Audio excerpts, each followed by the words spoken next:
প্রিয় দর্শক বন্ধুরা, এই মুহূর্তের জন্য রাজ্যে নিয়োগের ক্ষেত্রে দুর্দান্ত ভালো খবর। দ্রুত নিয়োগের সিদ্ধান্ত মন্ত্রিসভার বৈঠক। কার্যত বিভিন্ন ক্ষেত্রে নিয়োগের এবং শিক্ষক নিয়োগ সহ একাধিক দুর্দান্ত খবর আপডেট উঠে আসছে, তাই সিরিয়াস টপিকটির উপর আর্জেন্ট ভিত্তিতে এই ভিডিওটা কিন্তু ক্রিয়েট করতেই হচ্ছে আপনাদের জন্য। ভিডিওটিকে অবশ্যই সম্পূর্ণ শেষ পর্যন্ত শুনে নিয়ে বোঝার চেষ্টা করবেন, ভিডিওটিকে শেষ পর্যন্ত দেখে নেবেন। যে সমস্ত বন্ধুরা চ্যানেলটিকে এখনও পর্যন্ত সাবস্ক্রাইব করেননি, সাবস্ক্রাইব করে নিয়ে সঙ্গে থাকবেন। চলুন কথাবার্তা না বাড়িয়ে আলোচনায় প্রবেশ করি। অত্যন্ত ভালো খবর, রাজ্যে নিয়োগের ক্ষেত্রে একাধিক পদে কার্যত 2344টি পদে দ্রুত নিয়োগের সিদ্ধান্ত মন্ত্রিসভার বৈঠক থেকে দুর্দান্ত ভালো খবর আপডেট উঠে আসছে।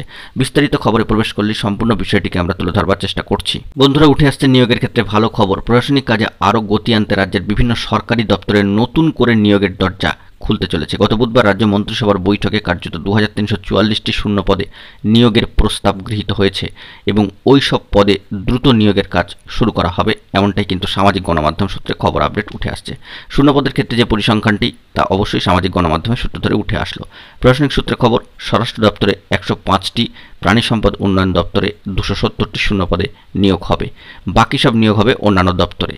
এর মধ্যে ফরেস্ট গার্ডের 1600টি পদে এবং হেড ফরেস্ট গার্ডের 192টি পদে নিয়োগ হবে।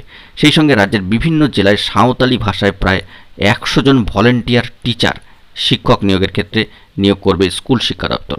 ওই দপ্তরের সম্মানীয় এক কর্তা জানাচ্ছেন যে জঙ্গলমহল সহ রাজ্যের আদিবাসী প্রভাবিত এলাকাগুলিতে মাধ্যমিক স্কুলে সাঁওতালি ভাষায় পঠন পাঠন শুরু হলেও শিক্ষকের অভাবে নিয়মিত ক্লাস হচ্ছে না। অথচ নিয়োগের মামলার জেরে নতুনভাবে স্থায়ী শিক্ষক নিয়োগ করা সম্ভব নয়।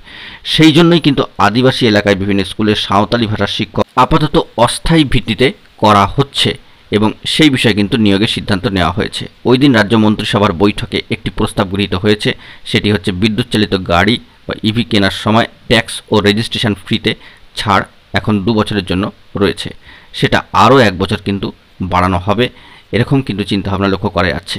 পরিবহন দপ্তরে ওই সিদ্ধান্ত।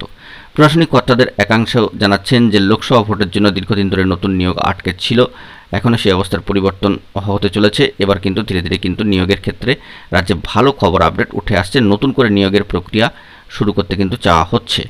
অবশ্যই বলা যেতে পারে যে শুধুমাত্র তাই নয়, রাজ্যের স্বাস্থ্য দপ্তরের অধীনে প্রায় 1600টি স্থায়ী পদের নিয়োগ হবে। সব মিলিয়ে প্রায় 2000-এর কাছাকাছি শূন্য পদে কিন্তু নিয়োগ হওয়ার একটা সিদ্ধান্ত গৃহীত হয়েছে। সিদ্ধান্ত রাজ্য মন্ত্রিসভার অত্যন্ত ভালো খবর। রাজ্যের নিয়োগের ক্ষেত্রে দুর্দান্ত সুখবর উঠে আসছে সামাজিক গণমাধ্যমের সূত্র ধরে। বন্ধুরা, যে খবর আপডেটটি উঠে আসলো তা সবটাই প্রোভাইড করলাম সামাজিক গণমাধ্যমের সূত্র ধরে। অবশ্যই এ বিষয়ে পরবর্তী ক্ষেত্রে কী খবর আপডেট থাকে সেই দিকে আমরা তাকিয়ে থাকবো এবং যাবতীয় বিষয়টিকে ফোকাসে রাখবো। গুরুত্বপূর্ণ তথ্য পেলে প্রোভাইড করব। বন্ধুরা, এখন এই পর্যন্তই। গুরুত্বপূর্ণ আপডেটগুলি পাওয়ার জন্য চ্যানেলটিকে এখনই সাবস্ক্রাইব করে নিয়ে সঙ্গে থাকুন। ধন্যবাদ।